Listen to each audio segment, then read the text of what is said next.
An interesting new debate has opened up with my friends on the left around icon Representative Alexandria Ocasio-Cortez after two great reporters at Politico, Alex Thompson and Holly Otterbein, wrote a story quoting Neera Tanden and James Carville, praising her apparent cozying up to the establishment. They cited her calling Nancy Pelosi the, quote, mama bear of the Democratic Party, her hiring of traditional Democratic staffers who worked for people like Kamala Harris and John Hickenlooper, her abandonment of the idea for a corporate free caucus, and her general reluctance this time around to challenge existing Democratic challengers. Now, the turn confirms something that I've suspected about AOC for quite some time, that while she absolutely has economic populist tendencies, she is concentrating the bulk of her power towards being a cultural left icon. And there's been rumblings and smoke signals of this for quite some time. Friend of the show, Daniel Marins, he reported earlier this month that she turned down repeated requests to stump for Bernie Sanders on the campaign trail after the campaign publicized and stood by the endorsement of Joe Rogan, and after she was reportedly admonished by Sanders' campaign manager when she failed to even mention his name at a rally and encouraged the audience to actively help illegal immigrants circumvent immigration authorities.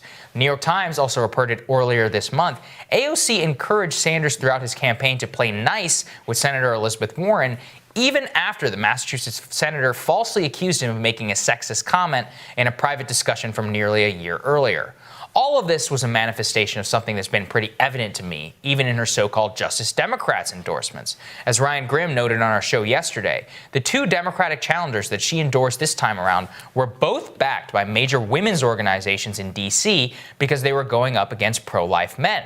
So, she's no longer challenging Nancy Pelosi. She thinks Joe Rogan is some kind of a transphobe. She's got so woke on immigration that even the Sanders campaign told her to pump the brakes. And her only real challenging endorsements were to people who were being challenged on the cultural ground of abortion, not because of corporatism.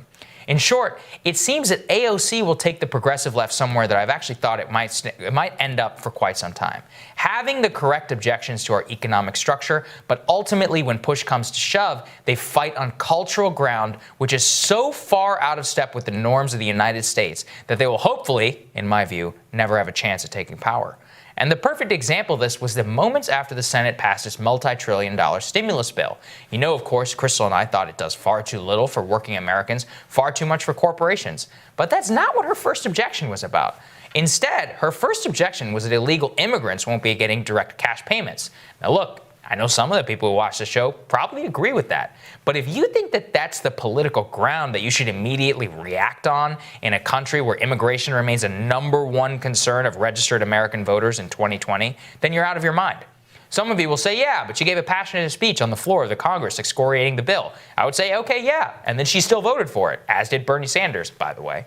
The ground that she fights on is that of a far-left culture war, not of economic populism. Just yesterday, she had a press call calling for ICE to release criminal illegal immigrants in their custody and scheduled for deportation because of coronavirus risks. Again, you might even agree with that policy. But do you see any actual leadership from her on advocating for a plan for workers, corporations, and more? The Politico article makes it clear that she's going to play a different type of game with the establishment. They will let her have anti-corporate politics as long as she focuses the brunt of her rhetoric and actual fight on far-left cultural issues, because on those, they don't have any real objection. And this is something that I've been tracking interestingly, Crystal. I mean, with the Ryan Grimm interview yesterday really opened my eyes and kind of inspired this, because I think that it demonstrates that if you're not willing to really stand up on that corporate ground, that what they'll let you fight on is eventually what the movement will drift into. And I think that, and like I said, I'm sure people agree with that. I think you agree with some of those things. But that doesn't mean that it should be the core and animating focus of the politics, because that's not the ground in which the majority, like, you have to ultimately win on majoritarian issues. Yeah. Majoritarian issues are the system is screwed and it's messed up, and that Congress Congress, and particularly people like Nancy Pelosi and the types of bills are the type of bill like the stimulus bill are why everybody hates Washington.